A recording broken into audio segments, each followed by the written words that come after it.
전서 11장 23절에서 29절입니다. 고린도전서 11장 23절에서 29절입니다.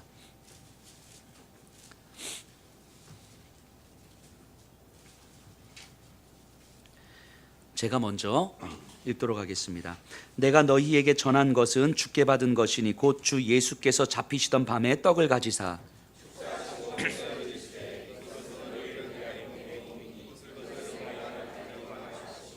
식후에 또한 그와 같이 잔을 가지시고 이르시되 이 잔은 내 피로 세운 새 언약이니 이것을 행하여 마실 때마다 나를 기념하라 하셨으니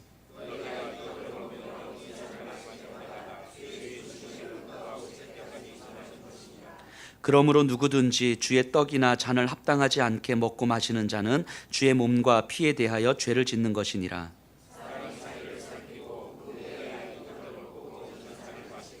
함께 고백합니다.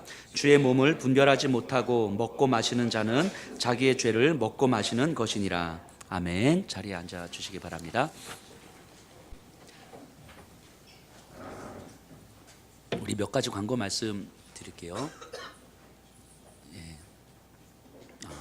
우리 2019년도 달력 이렇게 제작이 됐는데요. 이렇게 수익금은 전액 저희가 선교비로 사용하려고 합니다. 그래서 혹시 본인들과 그리고 우리 주변의 지인들 선물로 주실 분들이 있으시면 구입해서 나눠주시기 바랍니다. 오늘 오후 4시에 순장님들 모임이 있는 거 기억해 주시고요. 성탄절 예배는 25일 화요일 오전 11시에 이곳에서 예배 드립니다. 11시예요. 11시 15분이 아니고, 그래서 시간 늦지 않게 오시고요. 송구영신 예배는 31일 월요일 밤 11시에 이곳에서 있습니다. 2019년도 섬김이들 특별히 이제 교회학교 교사로 섬겨주실 분들 혹시 기도하시면서 자원해 주실 분들 있으시면 신청해 주시면 감사하겠습니다. 그리고 우리 앞에 이제 현수막이 있는데요. 2019년 신년 말씀 사경회가 있습니다. 1월 14일에서 16일 월요일부터 수요일 저녁 8시에 학개서 강해를 하려고 합니다. 2019년을 열어가면서 우리의 삶에서 어떻게 거룩을 회복할 것인가, 학개서를 통해서 하나님께서 우리에게 가장 원하시는 그 거룩함이라는 것을 우리의 삶에서 어떤 방식으로 세워갈 것인가, 복음으로 이 거룩함을 한번 나누어 보려고 합니다. 이렇게 함께 기도해 주시고 이렇게 은혜 누리시면 좋겠고요. 2019년도 달력에 보면요, 저희가 그 사역 일정을 쭉 이렇게 정리를 해놨는데 그 중에서 좀 날짜가 하나 틀린 게 있어요. 저희가 내년도, 그러니까 2019년도가 이제 저희가 교회가 이제 4년째 되는 해잖아요. 올해가 이제 만 3년 됐고, 그래서 아마 앞으로 어떻게 될지 모르겠는데, 뭐 처음이자 마지막이 될지 아니면 또 갈지 모르겠는데 전교인 수련회를 한번 준비해 보려고 해요. 그래서 일정을 8월 1, 2, 3으로 잡았다가 예약 관계 때문에 조금 땡겼습니다. 7월 28, 29, 30. 달력에는 8월 1, 2, 3으로 나와 있는데 7월 28, 29, 30. 요때로 정교인 수련의 일정이 정해졌거든요. 그래서 우리 성도님들 굉장히 장소도 굉장히 좋은 것 같아요. 아마 조만간 우리 남전도에서 이렇게 뭐 홍보 영상도 보여주시고 할 텐데 상당히 좋은 곳이고 굉장히 이렇게 의미 있을 것 같습니다. 우리 성도님들 미리 좀 날짜를 좀 비워주시고 요때 함께 동참해 주시면 감사하겠습니다. 그리고 이제 사랑 나눔 상자 많은 성도님들께서 이렇게 주셔서 저희들께 오늘 오후에 우리 남전도의 중심으로 이 지역에 저희가 섬기는 독거 어르신들께도 이렇게 좀 나눠드릴 텐데, 그리고 독거 어르신들 나눠드리고 방문해서 드리고 남은 사랑 나눔 상자는 저희가 이제 지역에 있는 푸드뱅크에 이제 드리려고 하는데, 혹시 그 전에 우리 성도님들께서 이 지역에 내가 알고 있는 어떤 분이 계시는데 이분한테도 정말 필요한데 하시는 분들이 있으시면 그냥 자유롭게 우리 이게 그냥 우리 남전도에, 그러니까 딱 보시고 볼 때 남자 청년은 아닌 것 같다 하시는 분한테는 그냥 가서 저 사랑 나눔 상자 드릴 분이 있는데요 라고 말씀하시면 남전도에서 다 이렇게 매정을 합니다. 그래서 미리 오늘 이렇게 예배 끝나고 나서라도 말씀해 주시면 사랑 나눔 상자를 그렇게 나누도록 하겠습니다. 그리고 다 나눠드리고 이제 남은 상자는 이제 푸드뱅크에 저희가 드릴 수 있도록 하겠습니다. 잠시 제가 기도하겠습니다. 하나님, 이 시간 하나님의 말씀을 듣습니다. 하나님께서 이 진리의 말씀을 선포하실 때에 저희들의 영혼이 이 말씀 앞에 서게 하시고 말씀이 우리를 깨트리고 말씀이 우리를 다시 세우게 하여 주시옵소서.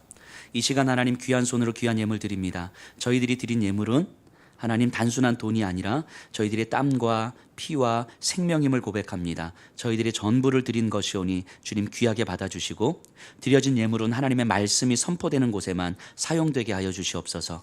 예수님 이름으로 기도드리옵나이다. 아멘.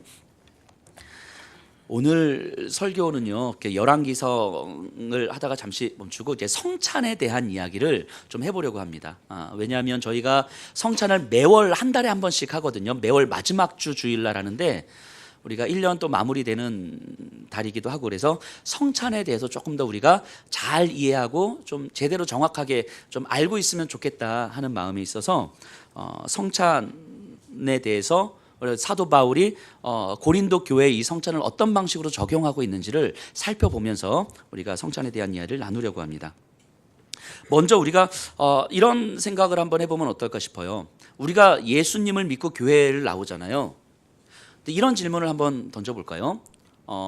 여기 계신 분들은 신앙이 성장하길 원하십니까? 이렇게 원하신다고 대답하셔야 되는 거잖아요. 자, 신앙이 성장하길 원하셔야죠, 당연히.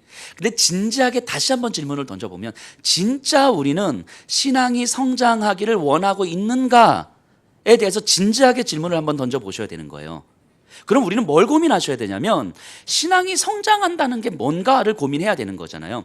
신앙이 성장한다는 건요, 말씀이 내 안에 들어와서 내가 원하고 나에게 익숙해져 있고 또 내가 추구하고자 하는 것과 진리인 말씀이 내 안에 들어와서 이것이 둘이 갈등을 일으키는 걸 내가 경험하는 거예요.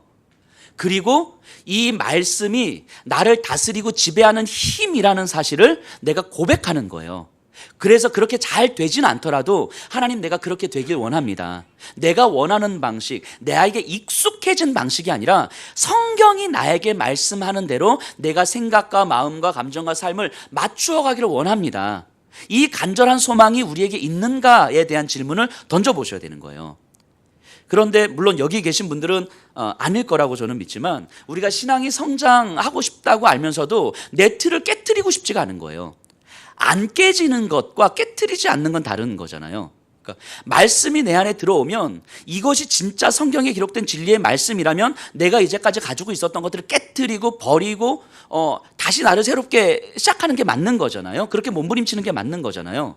근데 내가 이제까지 해왔던 신앙의 경험들, 내가 이제까지 가지고 있었던 지식들, 내가 알고 있었던 것들, 내가 원하는 것들을 깨트리고 싶진 않은 거예요. 그리고 뭔가 말씀을 따라가고 싶은 거죠. 이거는요, 신앙이 성장하고 싶은 게 아니에요. 정확하게 말씀을 드리면 이거는 신앙이 성장하고 싶은 게 아닌 거예요. 나를 깨트리고자 하는 마음이 없으면 신앙이 성장할 수가 없는 거예요. 그럼에도 우리가 내 신앙 성장하고 싶습니다 라고 한다면 우리는 내가 가지고 있는 생각과 마음을 깨트릴 준비가 되어 있어야 되는 거죠.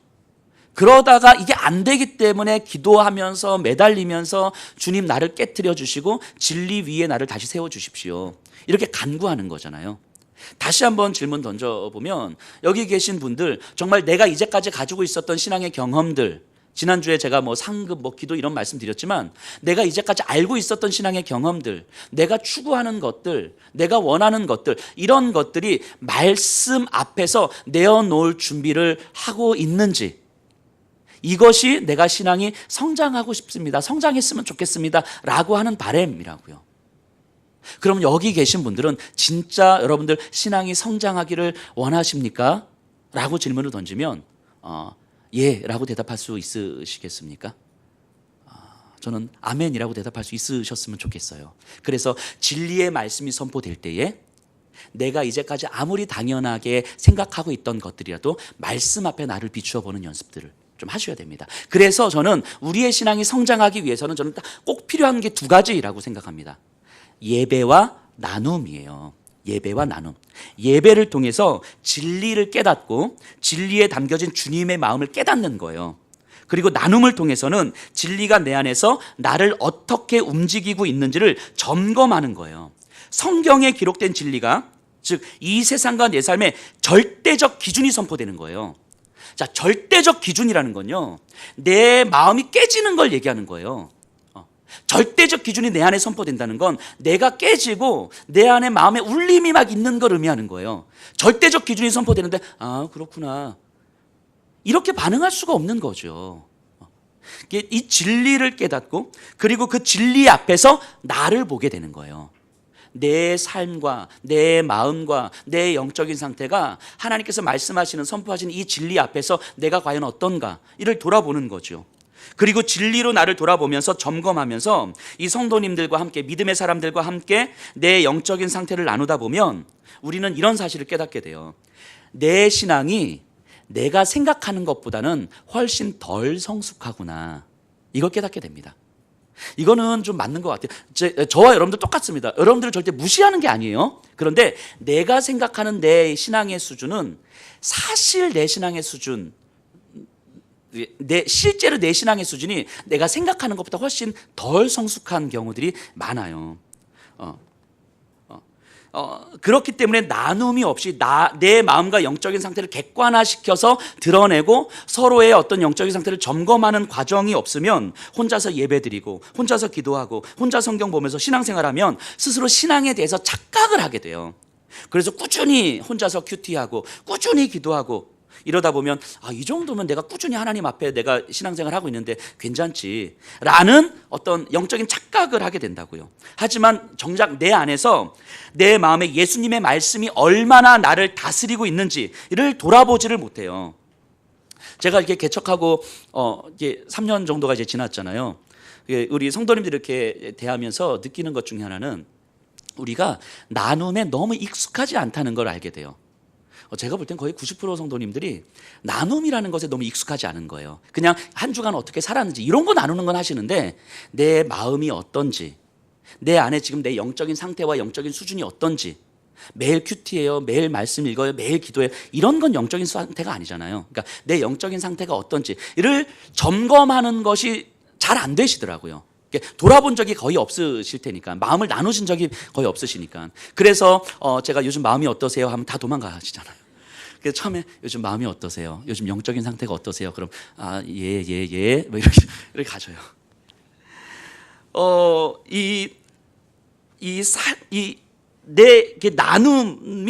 나눔은요 내 상태를 이제 드러내서 객관화시키는 거거든요. 그래서 진리 앞에서 나를 보는 건데 우리가 이런 훈련이 너무 안 돼 있는 거예요. 그러니까 이런 게 안 돼요. 그러니까 나눔합시다라고 하면 한 주간 어떻게 살았는지, 내 삶에 무슨 고민이 있는지 이런 건 나눔하는데 정작 그 마음에 뭐가 있는지, 정작 그 안에 예수 그리스도의 진리가 그 마음을 어떻게 움직이고 있는지 이거를 스스로 볼 수가 없는 거예요. 본 적이 없으니까. 그래서 소그룹 모임이 중요한 거예요. 그래서 그냥 시간 남아서 모입시다 이렇게 하는 게 아니에요. 그냥 우리가 교회 점심 먹고 우리가 소그룹 모임하니까 이거 있으니까 와서 참여하십시오 이런 거 아니에요. 뭐 이제 좀 지내보시면 알겠지만 저도 막 이렇게 뭐 해야 하니까 우리 참여해야 됩니다 뭐 이런 스타일이 아니잖아요. 그냥 참여하시고 싶으면 하고 하지 않으시고 싶으면 안 하셔도 돼. 어떤 행사도 마찬가지고. 근데 중요한 건 뭐냐면 이 소그룹 모임이라는 것은 그냥 조직이 우리가 만들어내니까 참여합시다 이런 게 아니고 내 영적인 상태를 돌아보고 점검하고 내가 영적으로 성장하기 위해서 반드시 필요한 곳이기 때문에 참여하셔야 된다고 이야기하는 거예요. 우리 순장님들이 애를 쓰시지만 우리 성도님들이 함께 모이셔서 믿음의 사람들과 말씀이 나에게 어떤 깨달음을 주었는지 말씀에 비추어 보니 내 마음과 삶이 어떤지를 말하고 듣는 가운데 내 영적인 상태가 점검이 되는 거예요. 또 다른 지체들이 이야기를 들으면서 위로도 되고 도전도 되는 거죠. 그러다 보면 서로가 친해지는 것이 아니라 영적인 신뢰 관계를 조금씩 만들어가는 거예요. 저 집사님 나하고는 별로 안 맞는데 그래도 한 주간 저렇게 말씀 붙들고 몸부림치면서 살았구나. 이거 보면서 그냥 하나님 안에서 저분이 신뢰가 되는 거라고요. 난 저렇게 신앙 대단하신 분 줄 알았는데 저분도 저렇게 낙심하고 무너지는구나. 이거 보면서 하나님 앞에 서가는 모습을 함께 보는 거예요. 그러니까 우리가 얼마나 친하냐, 얼마나 가까우느냐, 집안에 숟가락 몇 개 있는지 다 아느냐 이런 건 별로 중요하지 않아요. 이런 건 교회가 아니어도 얼마든지 만들어갈 수 있는 관계잖아요. 근데 그게 아니라 하나님 안에서 저 사람들과 얼마나 영적 신뢰감을 만들어가는가, 이것이 결국 하나님으로 인해서 우리가 하나 되어져 가는 과정인 거고 내가 영적으로 성장해 가는 과정인 거예요. 함께 지체와 공동체 안에서 우리가 내 마음을 나누고 영적인 상태를 나누면서 함께서 가는 것을 경험하는 거죠. 이 과정이 없으면 영적인 성장이라는 건 없는 거예요. 혼자서 뭔가 이렇게 하려다 보면 사실은 어느 정도 한계가 있을 수밖에 없는 거죠. 나하고 성향이 안 맞을 수도 있어요. 근데 그건 별로 중요하지 않아요. 교회는 그렇게 세워져 가는 거예요. 예수님의 각 지체로 각각 다르지만 예수님으로 신뢰가 되는 공동체로 세워져 가는 거예요. 그러니까 나약한 모습을 보여도 그저 함께 하나 되어 가는 지체인 거고요. 갈등이 있어도 함께 하나 되어 가는 지체인 거예요. 예수님으로 신뢰하며 하나됨을 이루어가는 공동체. 갈수록 그것이 확인되어지는 공동체. 그래서 교회 오래 다녀서 너무 친한 사람들 만들어지는 것. 이런 게 사실은 올바른 교회의 모습은 아닌 거잖아요. 그래서 이렇게 마음을 나누고 함께 우리의 신앙이 성장해 가다 보면 그렇게 3년, 5년, 10년, 15년 이렇게 가다 보면 어느 순간 우리 집사님들 얼굴만 딱 봐도 내 가슴이 뭉클해지는 거예요. 왜요? 그 10년, 15년 동안에 말씀 붙들고 얼마나 몸부림쳤는지 그 여정을 우리가 알기 때문인 거예요. 그 믿음의 씨름하는 과정들을 우리가 다 나누면서 봤기 때문에 이제까지 이렇게 되기까지 얼마나 힘에 겨웠을지, 얼마나 말씀 붙들고 몸부림쳤을지 우리가 알기 때문에 그냥 그 얼굴만 봐도 가슴이 뭉클해지는 거죠. 이런 게 믿음의 동역자라고 이야기하는 거죠. 믿음의 동역자. 그러니까 단순히 친해지고 일 같이 하면서 막 가까워지고 이런 차원 아니라고요. 우리의 신앙이 성장한다는 건 이런 의미인 거예요. 그래서 제가 오늘 주보 칼럼에도 글을 썼지만 교회는요, 내가 보기에 좋은 것들로 채워가는 곳이 아니에요. 문득 이런 생각들을 좀 하게 됩니다. 오늘날 교회가 우리도 모르게 어느 순간 소비적 공동체가 되어가고 있다는 생각을 하게 돼요. 소비적 공동체. 소비적 공동체라는 게 뭐예요? 내 필요한 것을 채우는 거. 잖아요. 그러니까 교회가 어느 순간 우리에게 오늘날 소비적 공동체가 되어가는 듯해요. 근데 교회는요, 우리 성도님들의 입맛을 맞추어주는 공동체가 아니에요. 내 입맛에 맞는 그런 데가 아니라고요. 뭐 각종 프로그램, 다양한 사람들과의 관계, 뭐 아이들에게 최적화된 조직. 그래서 마치 동네 슈퍼에서 물건 사는 것보다 대형 마트 가서 사면 쇼핑하기 되게 편하잖아요. 마치 이런 느낌. 교회에서 마치 나에게 최적화된 느낌으로 내 입맛에 맞는 느낌으로 그래서 이곳에서 하면 내가 신앙 참 잘할 수 있겠다. 뭔가 소비적 공동체가 되는 듯한 느낌이 들어요. 어느 순간. 근데 교회는 그런 곳이 아니거든요. 교회는 은혜를 나누기 위한 곳이고요. 예수 그리스도께서 우리를 위해 하신 일을 기억하며 성만찬을 나누는 곳이고요. 성경의 말씀을 나누며 예수 그리스도께서 우리에게 요청하신 그 길을 걸어가도록 부름받은 곳이고요.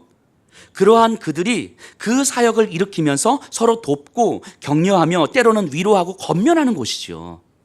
그래서 우리의 자녀들에게 부르심의 삶을 가르치고 함께 기도를 가르치는 곳이 교회인 거죠. 자녀들은 그렇게 몸부림치는 부모들을 바라보면서 삶과 신앙을 고민하고 배우는 곳이 교회인 거죠. 교회는 이런 데죠. 소비적 공동체가 아니고 내 입맛에 맞는 것을 취사 선택하는 곳이 아니고 나하고 맞는 곳을 찾아가는 곳이 아니고 내가 원하는 것을 내려놓고 말씀으로 깨트리고 그리스도의 말씀으로 나를 채워가기에 그리스도의 부르심이 있는 그곳에 내가 있는 거죠. 그게 교회죠. 이게 우리가 신앙이 성장한다라고 이야기하는 거죠. 내 입맛에 맞는 것을 골라 취사 선택한다는 건 사실은 내 틀을 깨지지 않겠다는 거잖아요. 내가 원하는 걸 가지고 있겠다라는 거잖아요. 내 경험을 여전히 가지고 있겠다라는 거잖아요. 그게 자기 중심성이잖아요. 교회는 그런 곳이 아니라고요. 그럼 이런 교회는 누가 만들어 갑니까? 성도님들이 만들어 가셔야 되는 거예요. 목사가 만들어 가는 게 아니라 성도님들이 같이 세워 가야 되는 거예요. 이렇게 교회와 신앙에 대해서 본질에 대해서 진지하게 고민하지 않고 성도님들이 함께 교회를 그리스도의 몸으로 함께 세워가고자 몸부림치지 않으면 그 안에서 자기 깨어짐을 경험하지 않으면 그래서 여전히 내 것만 내 경험만 내 생각만 가지고 있으면 우리는 어느 순간 교회를 소비적 공동체로 만든다고요. 우리의 의도와 상관없이. 그래서 교회를 소비적 공동체로 만들어버리면 이제 예수님은 없어지는 거예요. 예수님의 이름을 우리가 아무리 불러도 예수님은 없어지는 거라고요. 우리에게 진지하게 한번 질문 던져보세요. 우리가 이제까지 교회를 소비적 공동체로 만들어 온 것은 아닌가? 여기 봉사하시는 분들 계시지만 혹시 오해하지 말고 들으셨으면 좋겠어요. 저는 봉사를 굉장히 좋다고 여겨요. 그런데 진지하게 한번 생각해 보면 우리가 교회에서 열심을 내고 봉사하고 헌신하고 뭐 헌금하고 이것들이 뭐 하나님의 축복을 기대하고 그건 아니더라도 내 마음을 하나님 안에서 편안하게 하고 싶어 하는 소비재일 수도 있는 거예요. 열심히 봉사하고 헌신하면서 내 마음의 편안함을 추구하는, 이건 소비재잖아요. 소비재. 봉사라고 하는 소비재를 사는 거잖아요. 우리가 봉사하고 헌신하는 것의 중심은 예수 그리스도가 있어야 되는데 이것으로 인하여서 내 마음이 편안해지고 뭔가 내가 안전감을 느끼고 이런 게 소비적 공동체로 만들어가는 거라고요. 우리가 스스로 진지하게 한번 질문 던져보셔야 돼요. 내가 교회를 이제까지 소비적 공동체로 경험해 왔던 것은 아닌가? 아니면 교회를 통하여서 복음과 진리 앞에서 나를 끊임없이 깨트리고 그래서 내가 끊임없이 말씀 앞에 무릎 꿇고 말씀 앞에 무너져서 말씀으로 나를 다시 세워져 가는 그 여정을 내가 경험하고 왔었던가? 그 과정 속에서 때로는 눈물도 흘리고 때로는 아파하기도 하고 때로는 그 말씀의 길을 걸어가고 싶지 않아서 거부하기도 해보지만 그럼에도 여전히 말씀 붙들고 살아가고자 하는 내 모습을 보고 있는가? 아니면 우리는 소비적 공동체로서 교회를 경험하고 있는가? 진지하게 한번 질문 던져보셔야 될 거예요. 그래서 우리는 예배와 나눔을 통해서 우리의 신앙을 돌아보셔야 됩니다. 그런 의미에서 성찬은요, 우리의 신앙을 진지하게 돌아보게 하는 매우 중요한 은혜의 방편이에요. 이 바울이요, 성찬은 뭡니다 이렇게 이야기한 게 아니고 당시 고린도 교회에 성찬은 이렇게 적용되어야 합니다 라고 이야기하는 거거든요. 그럼 마찬가지로 오늘날 이 예수평화교회에 바울은 성찬을 이렇게 적용해야 됩니다 라고 말하고 있는 거예요. 그걸 우리가 이제 찾아보셔야 되는데요. 11장 20절 21절 제가 한번 읽어볼게요. 그런즉 너희가 함께 모여서 주의 만찬을 먹을 수 없으니 이는 먹을 때에 각각 자기의 만찬을 먼저 갖다 먹음으로 어떤 사람은 시장하고 어떤 사람은 취함이라. 자, 주의 만찬을 먹는데 함께 모여서 먹지 못하는 거예요. 먼저 먹는 자들이 있고 나중에 먹는 자들이 있다는 거예요. 자, 이거는 당시 고린도 교회의 상황을 좀 알아야 우리가 이해하기 쉬운데요. 당시에는요, 우리처럼 이렇게 뭐 교회 건물이 따로 있었던 것이 아니기 때문에 좀 잘 사는 사람, 집이 좀 큰 사람, 우리로 치면 한 50평대쯤 되는 그런 집이 있는 사람이 예배에 쳐서 이렇게 자신의 집을 제공합니다. 그럼 사람들이 이렇게 와서 거기서 예배를 드리는 거예요. 근데 그 집의 구조가 거의 대략 이래요. 좀 방들이 있지만 그래도 사람들이 모일 수 있는 거실, 한 10명 정도 모일 수 있는 거실이 테이블하고 의자가 있는 곳이 있고 또 조금 통로를 지나고 나면 한 30여 명 정도가 모일 수 있는 이렇게 마룻바닥 같이 이렇게 있어요. 그리고 좀 나가면 이제 뜰이 있는 거고요. 그럼 이제 이 집주인은 자기와 같은 레벨, 이 시대에는 노예제 사회였고 사회적 계급이 있었던 사회였기 때문에 자신과 같은 레벨에 있는 사람들과 먼저 이렇게 이 거실에서 한 10명, 8명, 10명 정도 모여요. 그리고 여기서 이제 떡을 떼고 뭐 예배를 드리고 뭐 이렇게 해요. 그리고 이제 좀 낮은 레벨의 분들이 이제 일을 하다가 어떻게든 조금씩 늦게 오죠. 그럼 요 거실 바닥 이렇게 마룻바닥에 앉아 있는 거예요. 여기서 만찬이 끝나면 이 떡과 잔을, 포도주를 이쪽으로 이제 넘기는 거예요. 그럼 이 사람들이 이제 거기서 남은 떡과 잔을 가지고 이제 자기들끼리 또 성찬을 하는 거죠. 그리고 이제 뭐 뜰에 있는 분들에게 넘겨주는 거죠. 뭐 요런 상황이에요. 뭐 이렇게 이 그림이 그려지시죠? 대충 어떤 상황인지. 자, 잘 사는 사람들은요, 그렇지 않은 사람들과 함께 만찬을 하지 않는 거예요. 교회 공동체 내에서 계급으로 파당이 나누어져 있는 거죠. 그렇게 그들은 예배를 드렸고 그들은 그렇게 성찬을 하고 있었던 거예요. 자, 22절 보세요. 너희가 먹고 마실 집이 없느냐? 너희가 하나님의 교회를 업신여기고 빈궁한 자들을 부끄럽게 하느냐? 내가 너희에게 무슨 말을 하랴? 너희를 칭찬하랴? 이것으로 칭찬하지 않노라. 자, 바울이 이제 일가를 하고 있는데요. 자, 이 사람들이 먼저 이렇게 상위 레벨의 사람들이 먼저 이렇게 떡과 잔을 먹잖아요. 그 바울이 이러는 거예요. 야, 니들 배고파?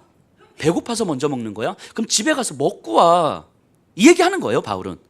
사람들 올 때까지 못 기다려? 배고파서 못 기다리는 거야? 지금 이렇게 풍자하고 있는 거죠. 자, 그러면서 빈궁한 자들, 가난한 자들, 낮은 계급의 사람들을 부끄럽게 여기는 것은 교회를 업신여기는 것이다, 이렇게 이야기해요, 바울이요. 이들은요, 생각해 보세요.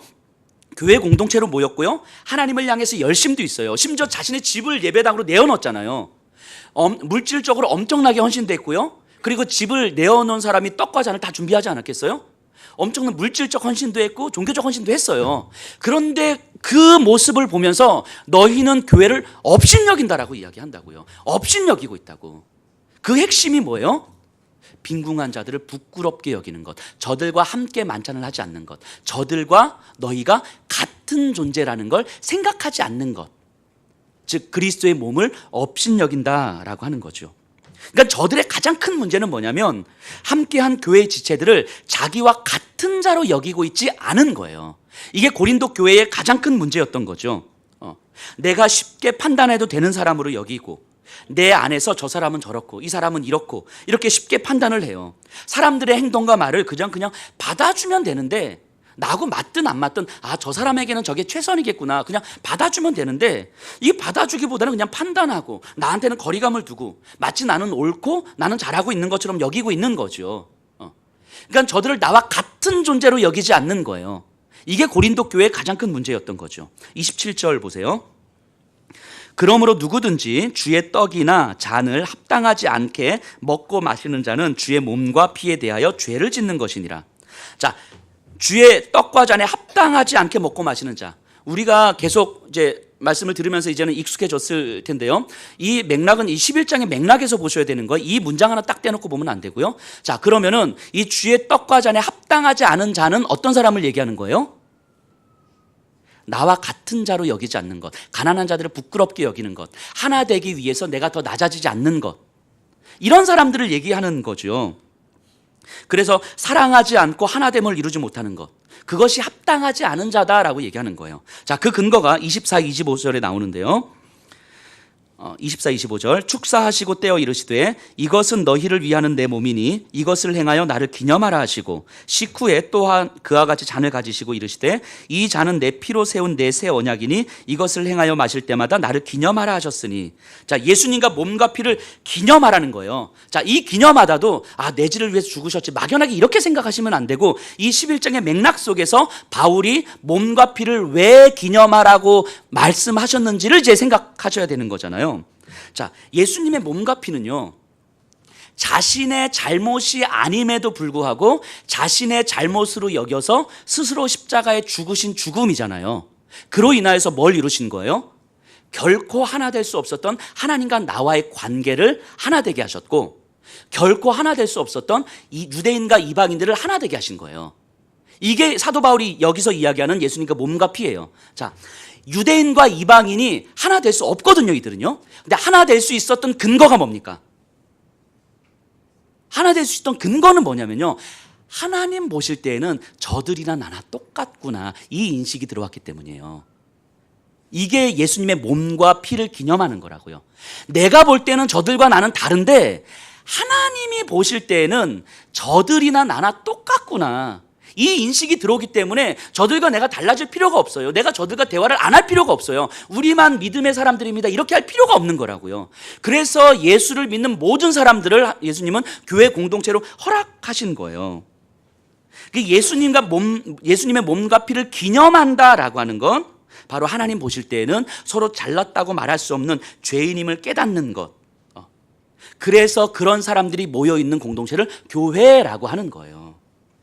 그렇게 모인 곳이 바로 고린도 교회였고, 또 지금 우리 예수평화 교회인 거예요. 여기 모인 저와 여기 계신 분들은요, 우리가 볼 때는 우리 계신 분들이 저보다 잘생기셨고 이렇게 제가 부럽죠, 이렇게. 그런데 하나님 보실 때는 결국 저나 여러분들이나 똑같은 죄인일 뿐이라고요.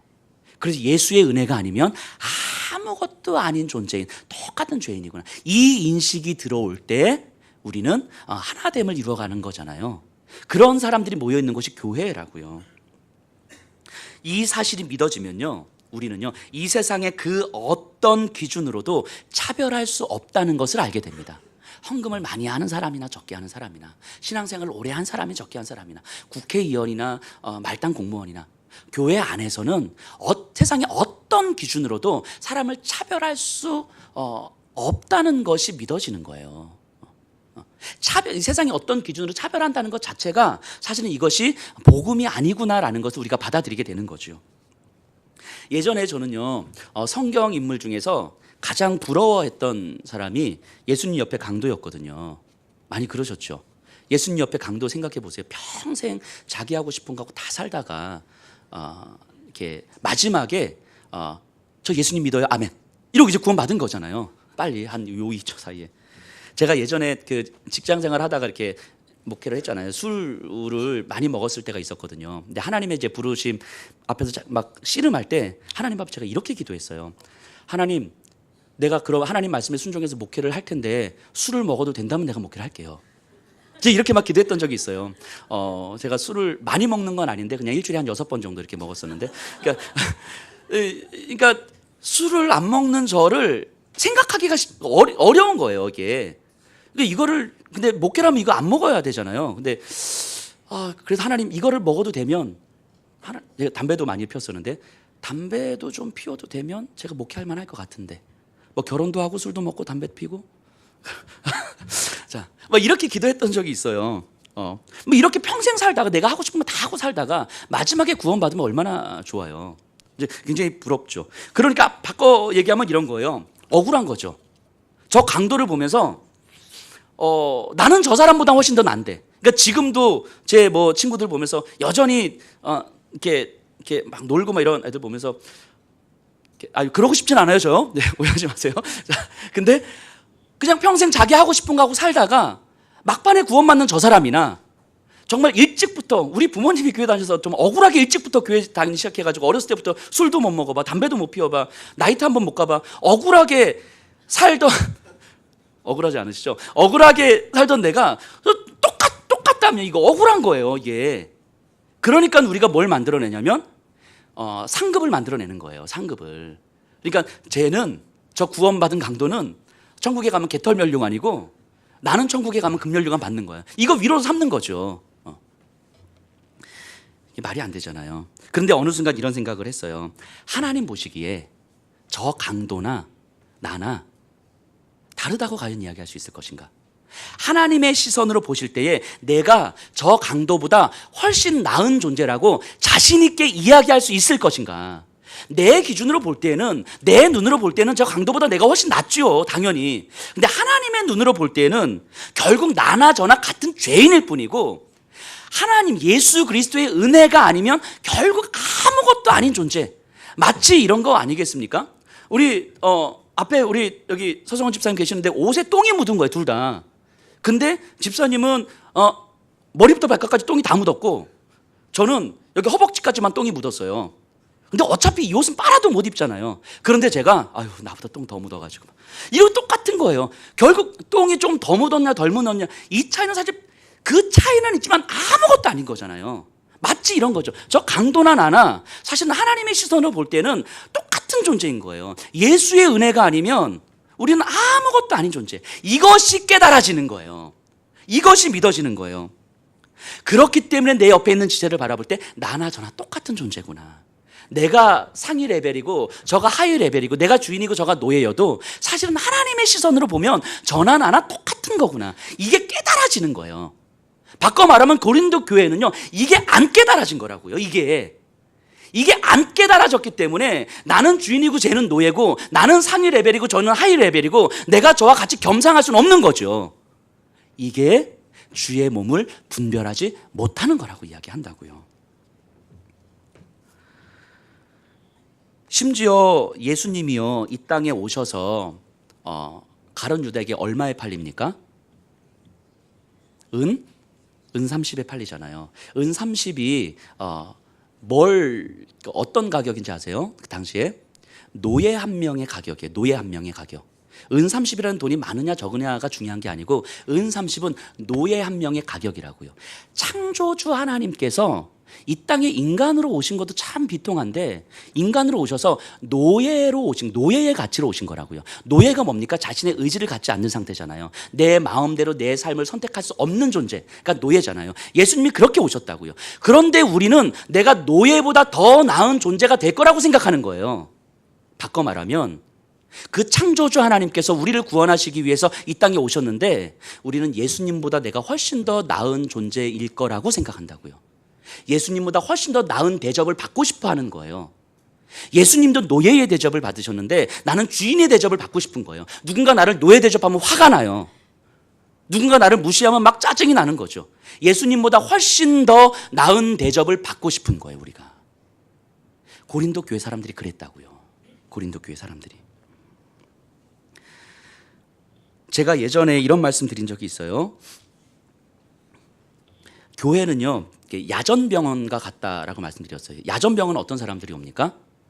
정상인 사람들이 안 옵니다. 아픈 사람들, 다친 사람들. 근데 웬만큼 다친 사람들이 아니라 많이 다친 사람들. 그래서 내가 다친 게 제일 크게 다친 거고, 내 옆에 의사가 나보다 내 옆에 있는 사람한테 먼저 막 화를 내는 사람들이 이 야전병원에 오는 사람들이에요.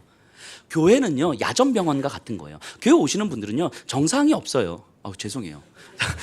여러분들을 무시하는 거 절대 아니에요. 근데 우리가 다 상처받고 아프고 이 세상에서 절망하고 좌절하고, 그러니까 덜 성숙한 상태에서 온다고요. 이게 정상이라고 하는 것은 온전히 예수로 가득 채워진 상태를 정상이라고 본다면 우리는 다 정상이 아니라고요. 그렇기 때문에 와서 뭔가 이렇게 다 내가 제일 아프고 내가 제일 중요하고 이래요. 그러니까 교회에서 나하고 맞는 사람은 없어요. 교회에서 나하고 맞는 사람은. 많은 분들이 우리 교회는 나하고 맞는 사람이 없어서 어디를 가봐요. 없어요. 다 내가 중요하기 때문에. 그렇기 때문에 그런 사람들이 오셔서 교회에서 1년, 3년, 5년 신앙생활 하면서 진리를 깨달아가는 거예요. 그리고 어느 순간 이걸 깨닫는 거예요. 진리의 문제가 아니라면 내가 옳고 그름을 따지는 건 아무 의미 없는 거겠구나. 이걸 이제 깨닫는 거예요. 진리의 문제가 아니라면 내가 옳고 그름, 내가 잘했니, 네가 잘못했니, 이런 걸 따지는 건 사실 아무 의미가 없는 거거든. 왜냐면 이거는 네가 똥이 더 묻었니 덜 묻었니 이거 따지는 거니까. 왜냐면 하나님 안에서 우리는 똑같은 존재일 텐데, 우리를 구원하신 예수 그리스도의 진리의 문제가 아니라면 그런 것들 따지는 거 아무 의미가 없는 거구나. 단지 그냥 진리를 깨닫기 때문에 누가 조금 더 참는가, 누가 조금 더 낮아지는가, 누가 조금 더 겸손한가, 이게 교회 공동체에서는 중요한 거구나. 이걸 깨닫게 되는 거예요. 자, 성찬은요, 즉 예수님의 몸과 피를 나누는 것은요, 예수님을 기념한다는 것은요, 바로 이런 걸 얘기하는 거예요. 예수님을 기념한다, 예수님께서 나를 기념하라 말씀하실 때는 바로 이런 거예요. 여기 계신 분들과 내가 똑같은 존재구나. 하나님 보실 때는 똑같은 죄인이구나. 내가 옳고 그름, 잘하고 잘못, 이런 거 아무 의미 없구나. 내가 어떤 집사님 때문에 상처받아도 왜 저렇게 하지? 근데 사실 저거나 나나 똑같은 거구나. 이걸 깨닫는 거예요. 성찬을 하면서 예수님을 기념하면서 나에게 상처를 저분이나 나나 그냥 똑같은 거구나. 이거를 깨닫게 되는 거예요. 그래서 내가 조금 더 참으면 되고, 그저 내가 낮아지면 되고, 내 틀을 깨트리면 되는 건데, 이런 거죠. 이렇게 성찬은 우리에게 우리의 존재를 확신시켜주는 거예요. 그리스도를 생각하고, 그리스도를 기뻐하고, 그리스도를 감사하는 삶이면 충분하다고 분명히 확신시켜주는 거예요. 그렇게 그리스도의 사랑으로 나를 설명하고 내 기준과 힘을 내려놓을 수 있음을 확신시켜주는 거죠. 그러니까 그리스도의 사랑으로 하나됨에 대한 인식이 없는 성찬은 죄를 범하는 거라고요. 이게 바울이 여기 고린도 교회에서 이야기하는 바예요. 자, 27절이 바로 그 말씀이죠. 다시 한번 읽어볼게요. 그러므로 누구든지 주의 떡이나 잔을 합당하지 않게 먹고 마시는 자는 주의 몸과 피에 대하여 죄를 짓는 것이니라.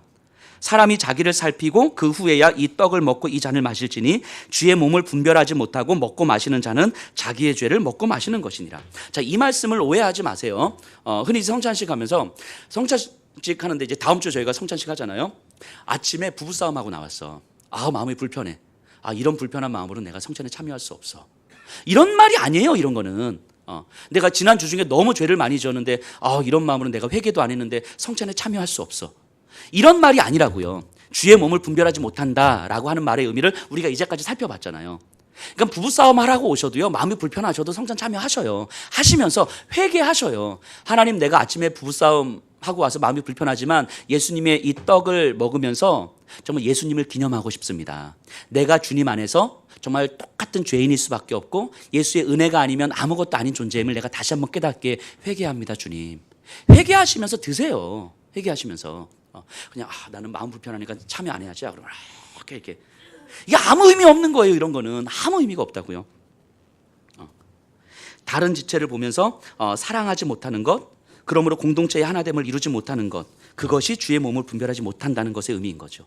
근데 여기서 잠시 우리가 하나 더 생각해 볼 것은요, 그렇기 때문에 이 성찬 요 자체, 요 자체는 사실 큰 의미 없어요. 떡 자체, 포도주 자체, 이거는 그냥 떡과 포도주일 뿐인 거예요. 이것을 통해서 우리는 예수님을 기념하는 거죠. 이것을요, 영적 임재설이라고 합니다. 이 종교개혁의 전통을 따르는 우리 개혁주의 교회가 채택하는 성찬의 방식의 영적 임재설. 영적 임재설이라고 하는 건 뭐냐면, 떡을 먹고 잔을 나눌 때에 이때 우리 안에 내주하시는 성령 하나님께서 예수님을 기억나게 하시고 예수님의 그 십자가의 은혜를 우리에게 다시 깨닫게 하시는 거예요. 그 영적으로 성령님이, 주님이 우리와 함께 계심을 깨닫는 순간이라고요. 이걸 영적 임재설이라고 해요. 근데 카톨릭에서는 화채설이라는 걸 이야기해요. 이건 의미는 뭐냐면, 우리가 떡을 뗄 때 이 떡이 예수님의 몸으로 화한다는 거예요. 변한다는 거예요. 그 잔을 마실 때 이게 예수님의 피로 변한다는 거예요. 그래서 이 떡과 잔 자체가 매우 신령한 의미와 힘이 있는 거죠. 그래서 그들은 이 성찬을 다 끝나고 나서는 아무도 그 떡과 포도주를 못 먹잖아요. 성직자만 먹잖아요. 왜냐하면 그 자체가 되게 신령하기 때문에. 근데 그게 우상이죠, 우상. 그런 게 우상이라고요. 떡과 잔은 사실 아무것도 아니에요. 이것을 통해서 우리 안에 내주하시는 성령 하나님께서 예수 십자가의 그 은혜를 우리에게 깨닫게 하시는 거예요. 그러니까 이 떡과 잔 자체를 우상화하실 필요가 없어요. 그것은 이제 다른 종교에서 이야기하는 바인 거죠. 그래서 이게 하고 나서요, 떡과 잔 이거 어떻게 처리할지 몰라서 막 이러지 않으셔도 돼요. 이렇게 남으면 그냥 음식물 쓰레기 처리하면 되는 거예요. 이건 빵하고 잔일 뿐인 거라고요. 단지 이 시간을 통하여서 우리가 예수 그리스도의 그 십자가의 은혜 앞에 우리가 서는 걸 경험하는 거예요. 그래서 성찬은요, 예수님의 은혜로 함께 공동체로 부르심을 받은 우리가 서로 자기와 같은 존재로 서로를 바라보면서 사랑하며 하나됨을 이루게 하시는 하나님의 은혜의 방편이에요. 성찬은요. 그래서 성찬의 핵심은 하나됨, 사랑으로 하나됨인 거예요. 내가 가지고 있는 사회적 기준과 권력과 힘과 부는 예수님의 십자가의 은혜 앞에서 아무것도 아님을 고백하는 것이 성찬이에요. 내가 주인이고 노예가 우리 공동체에 함께 있어도 저와 내가 결국 다르지 않은 존재구나라는 것을 깨닫도록 하는 것이 성찬이라고요. 그런데 고린도 교회는 그러지 못했던 거예요. 계급을 차별했고요, 자신이 죄인이라는 사실을 깨닫지 못했고요, 자신이 가지고 있는 종교적 열심에도 불구하고 결국 바울은 저들을 책망하고 있는 거라고요. 자, 30절 보세요. 그러므로 너희 중에 약한 자와 병든 자가 많고 잠자는 자도 적지 아니하니. 약한 자, 병든 자, 이 사람들이 지금 이 상위 레벨 계급 사람들을 얘기하는 거거든요. 그러니까 헌금 많이 하고 집을 내어주고 종교적 열심히 있는 사람들을 바라보면서 누가 봐도 저 사람은 믿음이 좋은 사람처럼 보이는데, 사도 바울은 저들을 바라보면서 약한 자, 병든 자 이렇게 이야기한다고요. 그 이유가 뭐라고요? 내가 하나님 안에서 죄인이라는 사실을 깨닫지 못하기 때문인 거죠. 저와 내가 결국 같은 존재일 수밖에 없구나, 이 세상에서 가지고 있는 내 기준이라는 것이 사실 아무것도 아니구나 라는 사실을 인정하지 못하기 때문에 병든 자, 약한 자라고 이야기를 하는 거예요. 그리고 예수님이 자신을 기념하라고 말씀하시잖아요. 예수님이 어떤 분이신지 기억하고 예수님이 나에게 어떤 일을 행하셨는지 기억하라는 거예요. 창조주 하나님께서 우리 한 사람을 사랑하셔서 찾아오셔서 우리를 살리려 죽으셨는데, 그 사실은 우리의 모든 것을 덮고도 남는 일이 아니겠냐고. 그렇다면 너의 기득권, 네가 버려야 할 것들, 너의 경험, 너의 선지식, 너의 욕망, 인정받고 싶은 욕구, 마음의 어떤 편안함을 추구하고 싶은 그런 것들, 이런 것들 다 버릴 수 있지 않겠냐고, 이렇게 이야기하는 거예요. 자, 그리고 26절 보세요. 너희가 이 떡을 먹으며 이 잔을 마실 때마다 주의 죽으심을 그가 오실 때까지 전하는 것이니라. 주의 죽으심을 전하는 것이니라. 이게 성찬의 두 번째 목적이죠. 첫 번째 목적은 예수님을 기념하는 것. 이게 첫 번째 목적이라면 두 번째 목적은 주의 죽으심을 전하는 것. 자, 주의 죽으심을 어떻게 전합니까? 내가 죽음으로 전하는 거예요. 내 욕망을 내려놓음으로 전하는 거죠. 주님이 나와 함께 계시기 때문에 주님의 마음으로 나를 바라보는 것이 바로 그 죽음을 전하는 거예요. 그러니까 당시 상위 계급이 노예들과 함께 겸상을 하는 거 엄청 어려운 일이었다고요. 그럼에도 저들 사회적 통념과 다수의 의견을 따르는 것이 아니라 그리스도를 향한 믿음으로 선택하여 노예들과 함께 떡을 떼는 것, 그게 바로 주의 죽으심을 전하는 거라고요. 그런 게 나의 것들을 내려놓는 것, 이것이. 그래서 믿음으로 그리스도를 바라보는 선택을 하는 거예요. 그런데 많은 경우는 자신들의 생각으로 그리스도를 바라보죠. 내 경험으로 그리스도를 바라보죠. 내 이성적 판단으로 그리스도를 바라보죠. 내 틀 안에서 내가 말씀을 묵상하고 그리스도를 바라보죠. 그게 아니라 믿음으로 그리스도를 바라보는 거예요. 믿음의 방식. 예수 그리스도께서 죽으셔야만 했던 이유는 내 영혼을 살리기 위해서인데 내 영혼이 사는 것을 선택할 수 있는 믿음의 방식. 예수님이 우리에게 가장 관심을 갖는 건 우리의 영혼이 살고 우리의 영혼이 풍성해지는 거잖아요. 내 영혼을 살리고 내 영혼을 풍성하게 만드는 방식으로 선택하며 살아가는 것. 내 일상의 선택의 기로에서 그 선택을 하는 것. 이것이 바로 주의 죽으심을 전하는 거죠.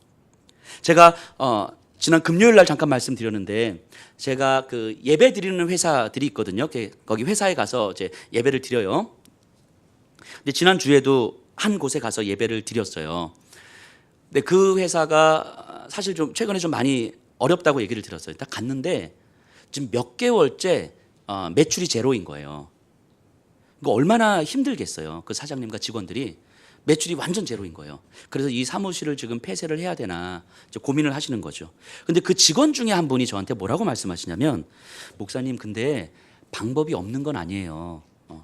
이게 뒷돈을 좀 찔러주고 좀 편법을 하면 얼마든지 계약을 딸 수 있는데 우리 사장님이 그걸 안 하려고 하니까 힘든 거예요.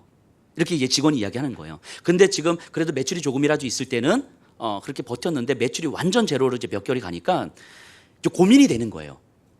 뒷돈이라도 좀 찔러서 어쨌든 회사를 좀 살리고 봐야 되나? 뭐 이런 고민을 지금 하고 있는 거죠. 그 얘기를 제가 이제 들었어요. 그리고 이제 예배를 드렸습니다. 제가 말씀을 풍랑 가운데서 고물에서 잠자고 계신 예수님, 그 본문 마가복음의 본문을 가지고 말씀을 전했거든요. 이런 말씀 드렸어요.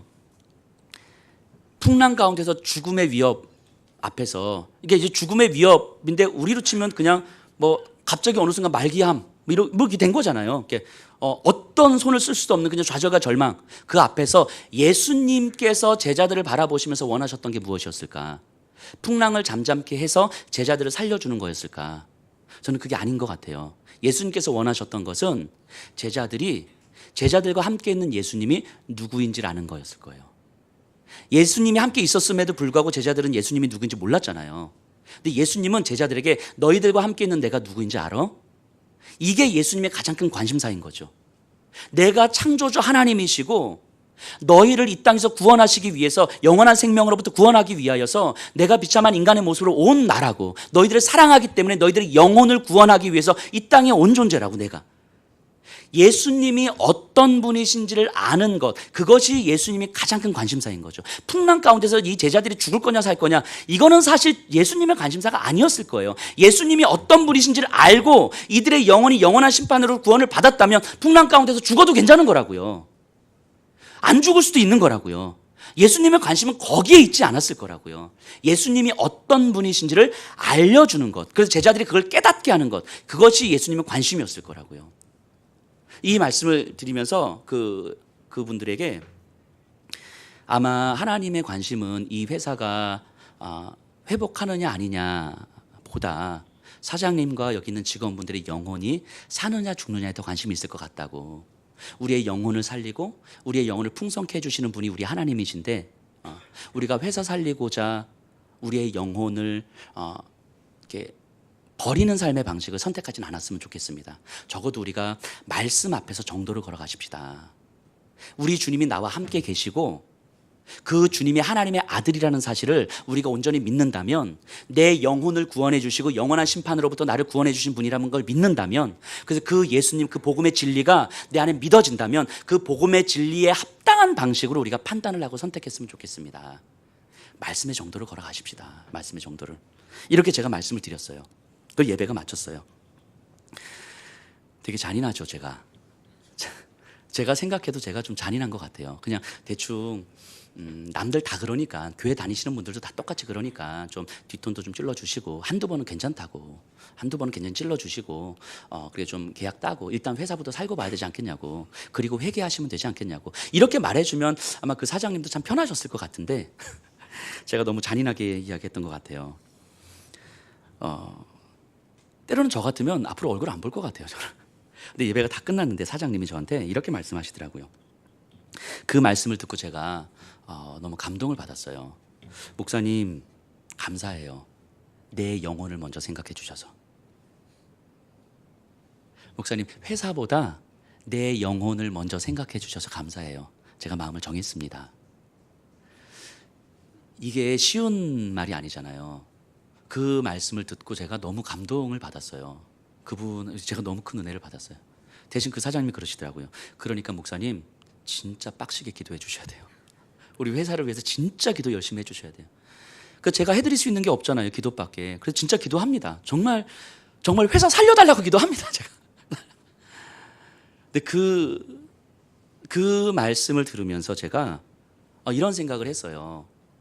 우리가 믿는 예수님이 과연 어떤 분이신가? 우리가 믿는 예수님은 과연 우리에게 어떤 분이신가?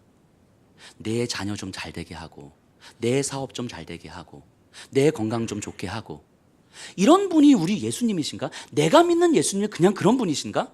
아니잖아요. 예수님은 그런 분이 아니시고, 예수님은 내 영혼을 살려주신 분이시고, 예수님은 영원한 심판으로부터 나를 구원해 주신 분이시고, 내 영혼을 풍성하게 하시는 분이시고, 그래서 그 예수님이면 그냥 힘들지만 그냥 괜찮다고 고백할 수 있는 분이 예수님이잖아요. 그래서 제가 이 말까지 하고 나왔어요. 그 사장님한테. 사장님, 지금 사장님의 선택으로 인해서 앞으로 많은 눈물을 흘리실 것 같다고, 많이 힘들어하실 것 같다고. 근데 나중에 우리 주님 앞에 섰을 때에 이렇게 얘기했으면 좋겠다고. 하나님, 주님, 나 그때 회사 포기하면서 많이 힘들었던 거 아시죠? 많이 울었던 거 아시죠? 그때 우리 주님 그냥 안아주시면서 수고했다고. 우리 눈에서 눈물 닦아주시면 그걸로 족한 거 아니겠냐고. 이 말씀까지 드리고 나왔어요. 마지막까지 잔인하죠. 우리가 믿는 예수님은요, 그런 분이에요. 우리가 믿는 예수님은요, 한번 진지하게 스스로 질문 던져보세요. 내한테 예수님은 어떤 분이세요? 여러분들한테 예수님은 어떤 분이시냐고요. 성찬을 할 때요, 예수님의 몸과 예수님의 일을 나눌 때에 이 예수님을 우리가 고백하는 거라고요. 그리고 우리의 일상 속에서 항상 선택의 기로에 섰을 때 내 영혼이 사는 방식으로 선택하는 것, 그것이 주의 죽으심을 전하는 거라고요. 우리가 성찬을 한다는 건 그런 의미예요. 하나님, 내가 이런 사람입니다. 이렇게 살겠습니다. 하나님, 이렇기 때문에 내가 눈물을 흘려요. 하나님, 이렇기 때문에 내가 아파요. 하나님, 내가 이렇기 때문에 힘이 들어요. 내 마음에 힘이 없습니다. 그런데 하나님, 주님이 내 눈물 닦아주실 걸 기대하면서 내 영혼이 사는 방식을 끝까지 선택하게 해주세요. 이 고백하는 거예요. 성찬하면서요. 우리가 다음 주에 성찬을 하거든요. 매월 마지막 주 주일에 성찬합니다. 성찬할 때마다 우리 성도님들께서 이러셨으면 좋겠어요. 성찬하기 전 토요일에 좀 가족분들끼리 이렇게 모여서 잠시라도 이야기 나누셨으면 좋겠어요. 내일이 성찬인데 예수님을 기념하고 주의 죽으심을 전하겠다고 고백하는 날인데, 지난 한 주간, 지난 한 달 살면서 우리가 어땠는지, 예수님을 몸과 피를 기념하는 삶을 살았는지, 주의 죽으심을 전하는 삶을 살았는지, 내 영혼을 살리는 방식의 선택을 한 것인지, 아니면 나에게 편한 방식과 내 육신의 삶을 살리는 방식을 살았는지, 우리 가족들이 모이셔서 한번 이야기를 좀 나누셨으면 좋겠어요. 부부 사이에서 자녀들과 이게 나누시고 우리 기도하자고, 우리 회개하자고. 그리고 내일 우리가 성찬할 텐데, 성찬하면서 정말 우리가 예수님을 기념하고 주의 죽으심을 전하는 삶을 살자고. 매월 성찬하기 전날에 가족분들끼리 모이셔서 이 성찬에 대해서 나눔하시고 회개하시고, 그리고 성찬에 임하셨으면 좋겠어요. 그럼 우리가 매월 하는 이 성찬이 그냥 의례껏 하는 것이 아니고 우리의 영혼을 살리고 우리의 영혼을 새롭게 하는 그런 주의 은혜의 방편이 될 거라고 믿습니다. 우리 다 같이 일어나셔서 주님을